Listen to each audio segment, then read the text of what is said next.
Welcome boys and girls, tech guru के brand new episode में आपका स्वागत है। मैं हूं शिवानी और अभिषेक आ गए वापस। ठाकुर कहाँ गए थे?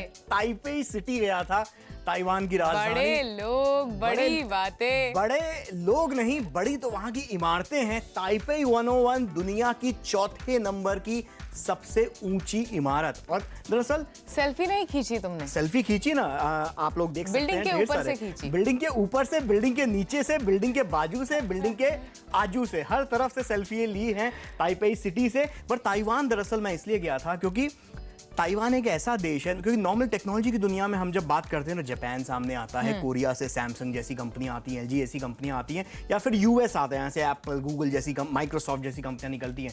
पर ताइवान दरअसल एक ऐसा छुपा रुस्तम है उस देश के अंदर से ढेरों ऐसी टेक्नोलॉजीज आ रही हैं जो हमारे आसपास हैं। फॉर एग्जाम्पल अगर मैं गिनवाऊं, HTC, एसोस, या फिर अगर हम लोग अपने कंप्यूटर, गार्मिन या फिर गीगाबाइट, ये सारी कंपनियां जो हैं आपके ताइवान से आ रही हैं। और इनमें से भी कई मेडिकल इक्विपमेंट्स बनाने वाली कंपनियां हैं, वैसी टेक्नोलॉजीज भी ताइवान से आती हैं। मतलब अगर आप अपना ब्लड टेस्ट कराते हैं तो शायद जिस माइक्रोस्कोप से देखा जा रहा है वो ताइवान में बना हुआ है। कई चीजें, कई मोबाइल फोन मैन्युफैक्चरर्स ताइवान से असेंबल करते हैं क्योंकि मैन्युफैक्चरिंग कॉस्ट वहां पे असेंबली की काफी सस्ती है, काफी सस्ती। और साथ में कंप्यूटर इंडस्ट्री से जुड़े कई इनोवेशन वहां पर हो रहे हैं। इनफैक्ट वहां पर शिवानी, मैंने इंस्टाग्राम पर एक वीडियो डाला है, आप लोग भी देखिए कि कैसे हमारे मदरबोर्ड्स को, प्रोसेसर्स को किस तरीके से एक्सट्रीम टेम्परेचर्स पर टेस्ट किया जाता है। लिक्विड नाइट्रोजन का पूरा मग भर के लिक्विड नाइट्रोजन उसके अंदर डाली गई, देन उसे फर्नेस जो होती है, मतलब आपका जिससे वेल्डिंग की जाती है ना, उसे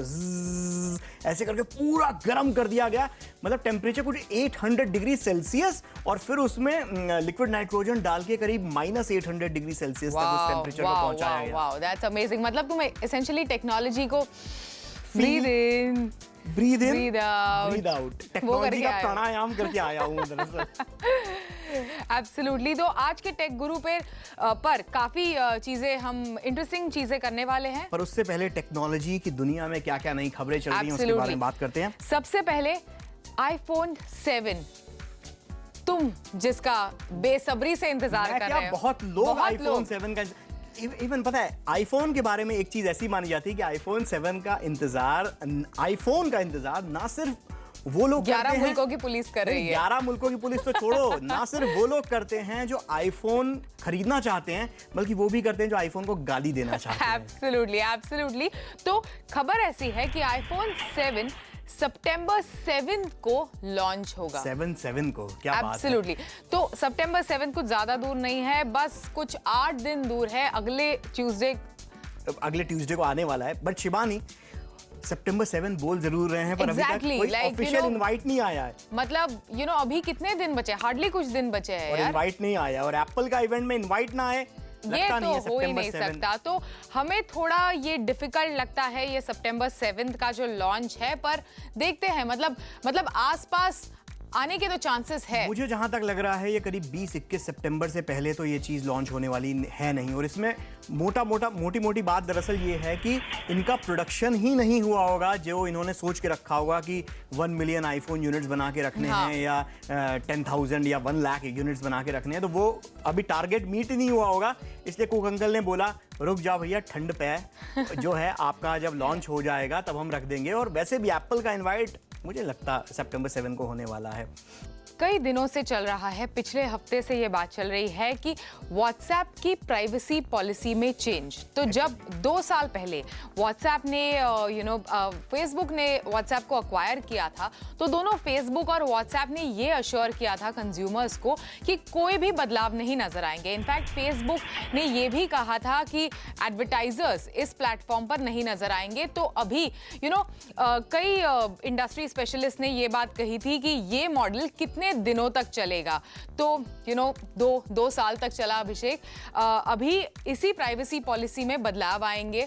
व्हाट्सएप पर नंबर्स के जरिए, आपके चैट मैसेजेस के जरिए किस तरह के आपके कंज्यूमर पैटर्न्स है, बिहेवियर है, उस हिसाब से आपको ऐड पॉपअप किए जाएंगे। एग्जैक्टली। तो मतलब आपकी प्राइवेसी पर कॉम्प्रोमाइज होगा। जो ट्रस्ट 2 साल पहले मतलब 2014 में दोनों कंपनीज ने कंज्यूमर्स को ये कह के बिल्ड किया था कि कोई भी बदलाव दोनों सेटअप्स में नहीं नजर आएंगे, ये ट्रस्ट भी ब्रीच कर रहे हैं। तो इससे आप एक तरीके से डिसएग्री कर सकते हैं। जब आप व्हाट्सएप खोलते हैं अभिषेक, तो सेटिंग्स में जाके एक जो बाय डिफॉल्ट एक टिक मार्क आता है, उसे आप अनटिक कीजिए तो आपका सेटिंग्स में कोई बदलाव नहीं आएंगे। प्राइवेसी पॉलिसी पर आप अग्री नहीं करेंगे, जो बदली हुई पॉलिसी है उस पर अगर आपने एक बार अनटिक कर दिया तो आप दोबारा उसे टिक नहीं कर सकते। Absolutely. ऐसा भी लग रहा है। पर कंज्यूमर को ये हक होना चाहिए कि वो क्या चीज चुने कि वो कंपनी के साथ उसे शेयर करनी है और क्या चीज वो प्राइवेट रखे। एब्सोल्युटली। तो इसी नोट पर अभी तक हम लोग व्हाट्सएप और फेसबुक की बात कर रहे थे, लेकिन टेक गुरु पर हम ये हक हमारे ऑडियंस को और हमारे कंज्यूमर्स को देते हैं कि उन्हें कौन से गैजेट का रिव्यू हमारे शो पर देखना है। और इसी हफ्ते हमने टेक गुरु पर एक पोल कंडक्ट किया था। टेक गुरु पर नहीं, इनफैक्ट हमारे सोशल मीडिया पेज पर एक पोल कंडक्ट किया था, जहां पे हमने आपसे पूछा कि 3 गैजेट्स के ऑप्शंस दिए और आपको बताया चुनने के लिए कि एक गैजेट जिसका रिव्यू आप हमारे शो पर देखना चाहेंगे। तो अभिषेक, कौन से थे वो 3 गैजेट्स और कौन सा फोन हुआ पिक? भाई तीनों गैजेट जो थे वो तो Oppo F1s, स्मैट्रॉन T फोन और साथ में कूल पैड 2.5D। इन तीनों ही स्मार्टफोन में से जीता जो फोन वो था Oppo F1s। पूरे 46% मार्क्स लेके बिल्कुल अच्छी तरीके से जीता। तो इस फोन का रिव्यू करते हैं, पर उससे पहले देख लीजिए इस फोन में फीचर्स क्या क्या हैं। ओप्पो के स्मार्टफोन्स का फोकस हमेशा से ही अच्छी डिजाइन के साथ बेहतरीन कैमरा फोन बनाने का रहा है और इसकी ही एक ताजा मिसाल है Oppo F1s। ओप्पो के पिछले फोन Oppo F1 Plus का ये अगला और थोड़ा बजट फ्रेंडली वर्जन है। 5.5 इंच का ये स्मार्टफोन दिखने में ओप्पो के बाकी स्मार्टफोन्स की ही तरह काफी स्टाइलिश लगता है। इसकी मेटल डिजाइन देखने में न सिर्फ गजब की खूबसूरत लगती है बल्कि रोबस्ट भी है। Oppo F1s में 5.5 इंच की IPS LCD टच स्क्रीन दी गई है जो फुल HD नहीं है। 267 ppi की पिक्सल डेंसिटी वाली इसकी स्क्रीन पर कॉर्निंग गोरिल्ला ग्लास 4 की परत चढ़ाई गई है। ऑपरेटिंग सिस्टम की अगर बात करें तो Oppo F1s Android 5.1 lollipop version पर चलता है, जिसको ताकत देता है इसमें दिया गया 1.5 गीगाहर्ट्ज का MediaTek MT6750 octa core processor 3GB RAM के कॉम्बिनेशन के साथ। यूजर इंटरफेस के तौर पर Oppo F1s में Oppo के अपने डिजाइन किए हुए कलर OS 3.0 दिया गया है। फोटोग्राफी के लिए Oppo F1s में 13 मेगापिक्सल कैमरा दिया गया है फेस डिटेक्शन ऑटो फोकस के साथ, जिससे 30 फ्रेम पर सेकंड की स्पीड से फुल HD वीडियो रिकॉर्डिंग भी की जा सकती है। पर इस फोन की सबसे बड़ी खूबी इसमें दिया गया सेल्फी कैमरा है जो 16 मेगापिक्सल का है और इससे भी फुल HD वीडियो रिकॉर्डिंग की जा सकती है। स्टोरेज के लिए Oppo F1s में 32 GB की इंटरनल स्टोरेज मेमोरी दी गई है, जिसमें से करीब 25 GB की जगह आपको इस्तेमाल करने को मिलती है। इसकी मेमोरी को माइक्रो SD कार्ड्स की मदद से 256 GB तक एक्सपैंड भी किया जा सकता है। Oppo F1s में 3075 mAh की लिथियम पॉलीमर बैटरी दी गई है, जिसे हटाया नहीं जा सकता। Oppo F1s की कीमत है 17,990 रुपए। तो अभिषेक, तुम सीधे गैजेट कॉर्नर में पहुंच गए हो। मुझे सबसे बड़ा सवाल लगता है इस फोन के लॉन्च के बाद कि Oppo का F1 Plus कुछ ही महीनों पहले लॉन्च हुआ था। दोनों फोन्स दिखने में काफी सिमिलर है, तो क्या एग्जैक्टली डिफरेंस क्या है इन दोनों फोनों में? डिफरेंस क्या है डिजाइन वाइज, ये तो मैं भी सोच रहा हूँ। इनफैक्ट ये सिर्फ आपको ही नहीं लगा कि दोनों फोन दिखने में एकदम सेम टू सेम है, बल्कि मुझे भी लगा और जितने लोग यूज कर रहे हैं सबको लगा। तो दरअसल ये डिजाइन वाइज देखा जाए, लुक्स एंड डिजाइन वाइज पिछले फोन जैसा ही Oppo F1 Plus जैसा डिजाइन वाइज वो भी फोन काफी अच्छा था। डिजाइन वाइज ये फोन भी काफी अच्छा है। मेटेलिक डिजाइन दी गई है, दिखने में काफी प्रीमियम लगता है। साथ में जो ब्रश मेटल फिनिश जो पीछे की तरफ दी गई है, मैट फिनिश दी गई है, उसके कारण से फोन जो है हाथ से फिसलता नहीं है इतनी आसानी से, अच्छी ग्रिप मिलती है। और जो 5.5 इंच का ये फोन साइज में दिखता जरूर है, पर दरअसल जब आप इस फोन को इस्तेमाल करते हो तो हाथ में बहुत ही अच्छी तरीके से फिट बैठता है, ग्रिप अच्छी बैठती है। तो इस मामले में तो Oppo काफी अच्छे मार्क्स कमाता है। जहां तक बात करें अगर इस फोन की स्क्रीन के बारे में, तो यहां पर थोड़े से मार्क्स काटे जा सकते हैं। क्यों? कारण ये है कि दरअसल आप इस फोन के लिए कीमत जो चार्ज कर रहे हैं वो करीब 18,000 रुपए चार्ज कर रहे हैं, पर स्क्रीन जो आप नंबर्स के मामले में अगर देखा जाए तो फुल एचडी नहीं है, सिर्फ एचडी स्क्रीन ही है। पर जैसे कहते हैं ना कि नंबर्स जो हैं वो कई बार धोखा दे सकते हैं आपको, तो फुल एचडी स्क्रीन नहीं है, ये बात सच है। लेकिन इसकी स्क्रीन में ओप्पो ने कुछ ऐसी ट्विकिंग की है जिसके कारण से पहली नज़र में तो आपको कतई समझ में नहीं आएगा कि इसकी स्क्रीन जो है ये फुल एचडी है या सिर्फ एचडी है। स्क्रीन का ब्राइटनेस लेवल काफ़ी अच्छा है, कलर्स बहुत ही उभर के सामने आते हैं, तो इसके कारण से स्क्रीन काफ़ी अच्छी नज़र आती है इस फ़ोन की। दूसरी चीज़ ये है कि जो कहते हैं ना कलई खुलना, तो कलई इस फ़ोन की स्क्रीन की तब खुलती है जब आप इसे आउटडोर लाइट में अगर इस फ़ोन पर कुछ पढ़ने की कोशिश करें, तब ज़रूर आपको थोड़ा कमी खटकती है। तो मतलब एसेंशियली इंडोर ही पढ़ना पड़ेगा जो भी है वो, मतलब बाहर कुछ नहीं पढ़ सकते, सनलाइट में कुछ नहीं पढ़ सकते। इंडोर में इसकी स्क्रीन की परफॉर्मेंस काफी अच्छी है, इवन आपको कमी कहीं नहीं खलेगी कि ये फुल एचडी स्क्रीन नहीं है, पर आउटडोर में थोड़ी सी पोल खुल जाती है। तो एसेंशियली मेरे जैसे आउटडोर पर्सन के लिए ये एक सबसे बड़ा ड्रॉबैक है। इसके अलावा भी कैमरा के बारे में बताओ, कैमरा कैसा है? कैमरा काफी अच्छा है इस बार। जैसे F1 Plus में फोकस में थोड़ी सी दिक्कत आती थी, स्लो था, तो कैमरा इसका तेज है, फोकस अच्छे से तेजी से पकड़ता है, कलर कंट्रास्ट बहुत अच्छे से आते हैं, कंट्रास्ट लेवल बहुत अच्छे नजर आते हैं। अगर आप HDR इस पर इमेजेस खींचे बहुत अच्छी आती है। सेल्फी के इसमें हालांकि सभी आजकल स्मार्टफोन में सेल्फी के अंदर वो एक फिल्टर जो डिफॉल्ट रूप से ऑन रहता है, जिसके कारण से आपका चेहरा कुछ ज़्यादा ही चमक जाता है। तो हम लोग ताइवान में इस फ़ोन को लेकर गए थे और वहाँ पर हमने बहुत सारे सेल्फी लिए, और सेल्फी लेने के बाद ये लगा कि यार इतने खूबसूरत तो रियल लाइफ में हम भी नहीं लगते जितने खूबसूरत इसकी सेल्फी में नज़र आ रहे हैं। बट ओवरऑल इसका कैमरा अच्छा है Oppo F1s का। साथ ही इस बार फिंगरप्रिंट स्कैनर भी दिया गया बहुत है। फास्ट है, बहुत फास्ट है फिंगरप्रिंट स्कैनर। मतलब जिसे कहा जाए कि इस प्राइस में आपको किसी एप्पल आईफोन की तरह या फिर सैमसंग गैलेक्सी S7 जैसे प्रीमियम स्मार्टफोन्स की तरह आपको इसका फिंगरप्रिंट स्कैनर जो है उतनी तेजी से रिस्पॉन्ड करता है। तो वो दिन गए जब इन दोनों महंगे स्मार्टफोन्स में आपको अच्छे फिंगरप्रिंट स्कैनर मिलते थे। Oppo F1s का फिंगरप्रिंट स्कैनर जबरदस्त है। तो ओवरऑल क्या दे रहे हो, पिक या किक? ओवरऑल इसमें दरअसल हमने एक दो चीजें मिस कर दी मैंने अपने रिव्यू में, वो है कि परफॉर्मेंस वाइज। तो परफॉर्मेंस वाइज बहुत अच्छा है, काफी मक्खन परफॉर्मेंस है, दिक्कत कहीं भी नहीं देता। और दूसरी सबसे बड़ी चीज जो है वो है बैटरी। तो बैटरी के मामले में भी इस बार दरअसल पिछले फोन के मुकाबले जो F1 Plus था उसके मुकाबले इसमें थोड़ी सी ज्यादा बैटरी दी गई है। पावर की 3075 मिली एम्पियर आवर की बैटरी दी है, जो उससे थोड़ी सी ज्यादा है। पर यहाँ पे फर्क ये पड़ जाता है कि पिछले फोन में HD स्क्रीन थी, इस फोन में HD स्क्रीन नहीं है, जिसके कारण से बैटरी आपकी लगभग आप ये कह सकते हैं कि 0.5% और ज्यादा बेहतरीन परफॉर्मेंस देती है। जहां पिछला फोन आपको एक दिन की बैटरी लाइफ देता था, तो ये फोन आपको 1 से सवा दिन के आसपास बड़े आराम से एक सिंगल चार्ज पर Oppo F1s चल सकता है। तो उस मामले में भी अच्छे मार्क्स कमाता है। कुल मिलाकर अगर इस फोन की अगर हम बुराई करें तो बुराई में सिर्फ ये इतनी एक चीज है कि ये फोन अभी भी सिर्फ Android 5.1 लॉलीपॉप वर्जन के साथ आता है।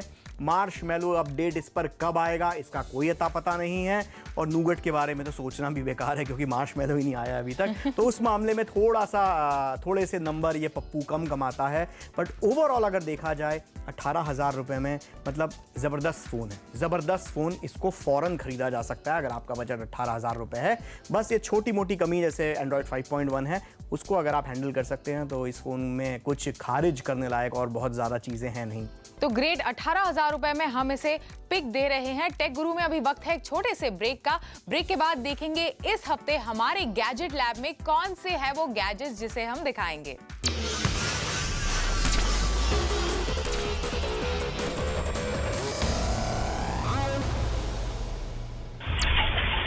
वेलकम बैक, आप देख रहे हैं टेक गुरु, और टेक गुरु में अब वक्त है हमारी गैजेट लैब का।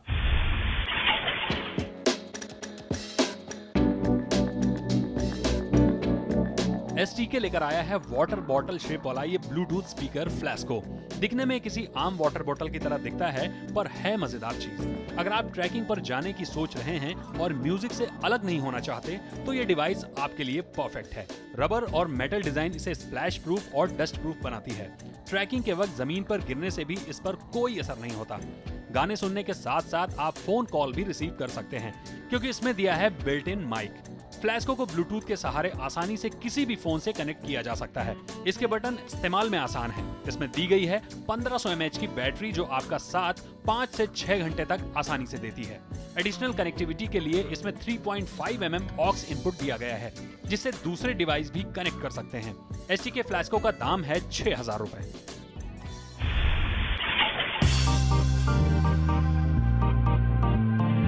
अगर आप अपने बच्चों के लिए घड़ी खरीदने की सोच रहे हैं तो नजर डालिए इंटेक्स आइरिस जूनियर पर। इस स्मार्ट वॉच को खास तौर पर छोटे बच्चों को ध्यान में रखकर बनाया गया है। ये क्यूट सी दिखने वाली स्मार्ट वॉच फैशनेबल भी है और बड़े काम की भी। ये स्मार्ट वॉच सिम इनेबल्ड है, जिससे आप अपने बच्चों से हर दम कनेक्ट रह सकते हैं।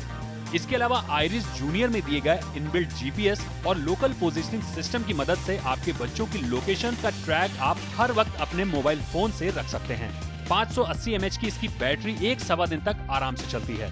साथ ही ये स्मार्ट वॉच बंद होने से पहले अपनी आखिरी लोकेशन कोऑर्डिनेट्स को भेजती है। इसमें दिया गया SOS बटन भी मुश्किल वक्त में बड़े काम आ सकता है। एंड्रॉइड OS पर डिजाइन की गई इस स्मार्ट वॉच को वाटर रेसिस्टेंट बनाया गया है। 4 रंगों में आने वाली इंटेक्स आइरिस जूनियर का दाम है 3249 रुपए।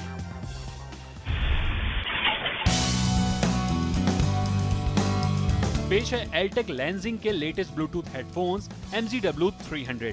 ये शानदार हेडफोन्स आपके हर उस डिवाइस के साथ कॉम्पेटेबल हैं जो ब्लूटूथ इनेबल्ड है। यानी अगर आपके स्मार्टफोन में ब्लूटूथ है तो इन हेडफोन्स का मजा आप ले सकते हैं। डिजाइन के मामले में एल्टेक लेंजिंग MZW300 काफी कंफर्टेबल बनाया गया है। इसका हेडबैंड और ईयर कप्स दोनों में सॉफ्ट पैडिंग दी गई है, जिसके कारण घंटों तक आप इसे लगाकर म्यूजिक का मजा ले सकते हैं। इन हेडफोन्स की सबसे बड़ी खासियत है कि ये हेडफोन्स में वायर्स का झंझट नहीं है। बस एक क्लिक में इन हेडफोन्स को आप अपने स्मार्टफोन से कनेक्ट करके म्यूजिक का मजा ले सकते हैं। साउंड के हिसाब से इन हेडफोन्स का जवाब नहीं। अच्छी बेस और क्लियरिटी से ये इम्प्रेस करते हैं। एल्टेक लेंजिंग MZW300 का दाम है 4390 रुपए।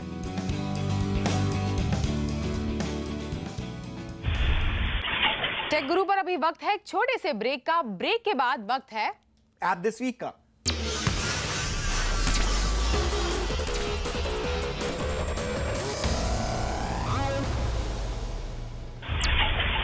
Welcome back. टेक गुरु पर आपका एक बार फिर से स्वागत है। जो हमारा पॉपुलर डिमांड का ट्रेंड है ना अभिषेक, उसी को पब्लिक की सुनो, ऑडियंस की सुनो, इसी डिमांड को इस सेगमेंट में हम थोड़ा कैरी फॉरवर्ड करेंगे। तो popular demand social media pages पर, मेरे सोशल मीडिया पेजेस पर, चाहे वो इंस्टाग्राम हो, ट्विटर हो, फेसबुक क्या हो, है बताओ जल्दी। तो पॉपुलर डिमांड ये है कि अभिषेक को थोड़ा चिकन डांस करके दिखाएगी। नहीं, अभिषेक को थोड़ा फिट बनवाओ। तो फिट आज तो मैं का हूं, मेरे डोले देखो।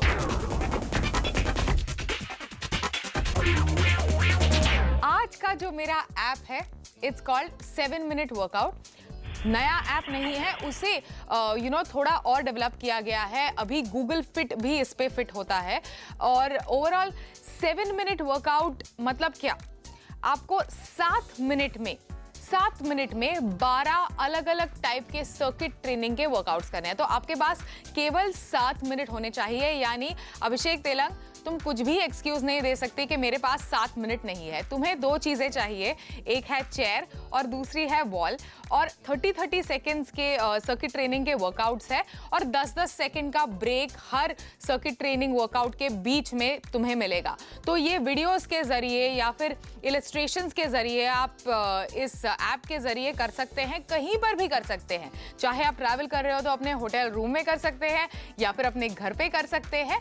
और एकदम गारंटीड रिजल्ट है। और एक नई बात इस ऐप में जोड़ी गई है, एक खतरनाक ऐप वर्कआउट इस ऐप पे आपको मिलेगा। यानी थोड़े ही दिनों में अभिषेक तुम्हारे 6 to 8 पैक्स दिखने लगेंगे। अब बात है, क्या बात है। और तुम्हें मालूम है शिवानी की मेरे सोशल मीडिया पर क्या डिमांड आ रही है तुम्हें लेकर कि शिवानी कुछ ज्यादा दौड़ती भागती है, कुछ उसकी लाइफ में थोड़ा सा कुछ गेमिंग वेमिंग सिखाओ उसे, तो थोड़ा सा। तो इसीलिए आज पब्लिक डिमांड पर मैं जैसे आपको बता रहा हूँ, तो मैं भागते भागते पिकाचुओं को पकड़ सकती हूँ। ओके, लेकिन पोकेमॉन गो खेल सकते हो, ठीक है, टकराई वकराई तो responsibility is not mine. Okay, लेकिन पोकेमॉन गो अभी ऑफिशियली इंडिया में लॉन्च नहीं हुआ है, इसलिए सॉरी, उसे तो हम रिकमेंड नहीं कर सकते। पर मैं जिस ऐप को रिकमेंड कर रहा हूं शिवानी आपके लिए और साथ में आप सब लोगों के लिए, वो है फार्मविल ट्रॉपिकल। ये दरअसल फार्मविल के बारे में तो आपने सुना ही होगा, बहुत ही फेमस गेम था। फेसबुक पर जिंगा नाम के एक ये जो एक नई कंपनी थी, उन्होंने उस वक्त बनाया था ये गेम, और हर कोई दिन भर यही करता रहता था कि यार आज तुमने कौन सी फसल उगाई, आज तुमने कौन से जानवरों को पाला। तो एक तरीके से फार्म लाइफ का मजा दिलाता था ये फेसबुक के ऊपर। अब ये गेम आप अपने मोबाइल फोन पर खेल सकते हैं, फार्मविल ट्रॉपिकल। और यहाँ पर दरअसल थोड़ा सा गेम को ट्विस्ट किया गया है। एक ट्रॉपिकल आइलैंड के ऊपर आपको ढेर सारे फल उगाने हैं, सब्जियां उगानी हैं, और वहाँ पर आपको आइलैंड्स के साथ बिजनेस करना है। तो पाइनएप्पल आप इस गेम में उगा सकते हैं, मैंगो आप इस गेम में उगा सकते हैं, स्ट्रॉबेरी आप इस गेम में उगा सकते हैं, और उगा कर आप एवोकाडो आप जो है बाकी सब, हाँ, एवोकाडो उगा सकते हैं, और आप अपने बाकी सारे फ्रेंड्स के साथ उसके साथ ट्रेडिंग कर सकते हैं, मतलब इन गेम में। तो फिर FarmVille tropical. Wow, amazing amazing. Tech guru पर अभी वक्त आ गया है टाटा अलविदा गुड बाय कहने का। अगले हफ्ते फिर मिलेंगे, सेम टाइम सेम चैनल। तब तक के लिए स्टे कनेक्टेड।